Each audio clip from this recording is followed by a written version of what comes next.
स्त्रियों के अर्धनग्न और छोटे कपड़ों में घूमने पर जो लोग या स्त्रियां यह कहती है कि कपड़े नहीं सोच बदलो, उन लोगों से कुछ प्रश्न है। आशा है आप जवाब जरूर देंगे। पहली बात, हम सोच क्यों बदले?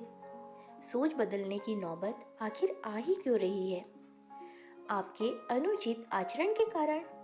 और आपने लोगों की सोच का ठेका लिया है क्या?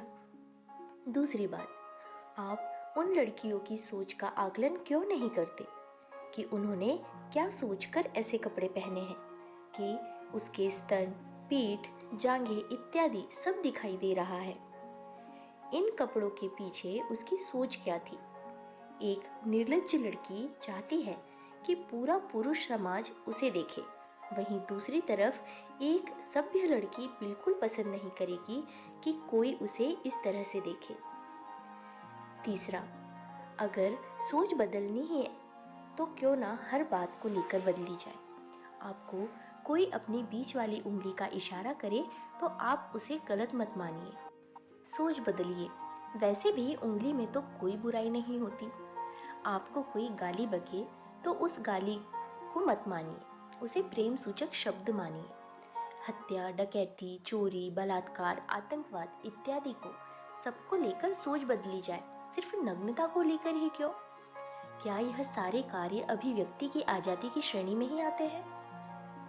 कुछ लड़कियां कहती है कि हम क्या पहनेंगे यह हम तय करेंगे, पुरुष नहीं। जी बहुत अच्छी बात है, आप ही तय करें, लेकिन हम पुरुष भी किन लड़कियों का सम्मान और मदद करेंगे यह भी हम ही तय करेंगे, स्त्रियां नहीं। और हम किसी का सम्मान नहीं करेंगे इसका अर्थ यह नहीं कि हम उसका अपमान करेंगे। फिर कुछ विवेकहीन लड़कियां कहती है कि हमें आज़ादी है अपनी ज़िंदगी जीने की। जी बहुत अच्छी आज़ादी है, ऐसी आज़ादी सबको मिले। व्यक्ति को चरस, गांजा, ड्रग्स, ब्राउन शुगर लेने की आज़ादी हो, गाय भैंस का मांस खाने की आज़ादी हो, वैश्यालय खोलने की आज़ादी हो, पॉर्न फिल्म बनाने की आज़ादी हो। हर तरफ से आज़ादी व्यक्ति को मिलना चाहिए। लड़कों को संस्कारों का पाठ पढ़ाने वाला कुंठित स्त्री समुदाय क्या इस बात का उत्तर देगा कि क्या भारतीय परंपरा में यह बात शोभा देती है कि एक लड़की अपने भाई या पिता के आगे अपने निजी अंगों का प्रदर्शन बेशर्मी से करे? क्या यह लड़कियां पुरुषों को भाई पिता की नज़र से देखती है? जब यह खुद पुरुषों को भाई पिता की नज़र से नहीं देखती तो फिर खुद किस अधिकार से यह कहती है कि हमें माँ बहन की नज़र से देखो? कौन सी माँ बहन अपने भाई बेटों के आगे नंगी होती है? भारत में तो ऐसा कहीं कभी नहीं होता था। सत्य यह है कि अश्लीलता को किसी भी दृष्टिकोण से सही नहीं ठहराया जा सकता। यह कम उम्र के बच्चों को यौन अपराधों की तरफ ले जाने वाली एक नशे की दुकान है और इसका उत्पादन स्त्री समुदाय करता है। मस्तिष्क विज्ञान के अनुसार 4 तरह के नशे में एक नशा अश्लीलता भी है। जहां पश्चिमी देश भारतीय वेशभूषा और परंपरा को अपना रहा है, वहीं हम पश्चिमी सभ्यता को अपना रहे हैं। हम कम से कम एक बात हमेशा याद रखना चाहिए, इस नई पीढ़ी को ही अपनी परंपरा और संस्कृति को आगे लेकर जाना है।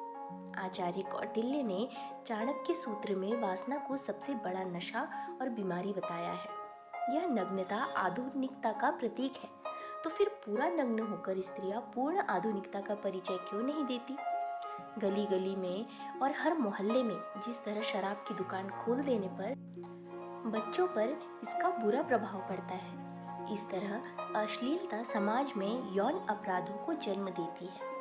इसको किसी भी तरह उचित नहीं ठहराया जा सकता। विचार करिए और चर्चा करिए या फिर मौन धारण कर लीजिए।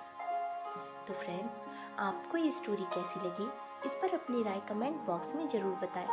वीडियो को लाइक शेयर जरूर करें, क्योंकि आपके लिए मैं ऐसी ही अच्छी अच्छी कहानियाँ और सुविचार लेकर आते रहती हूँ। और चैनल सब्सक्राइब करके बेल आइकन दबाएं, जिससे आने वाले हर लेटेस्ट वीडियो की नोटिफिकेशन आप तक सबसे पहले पहुँचे। धन्यवाद।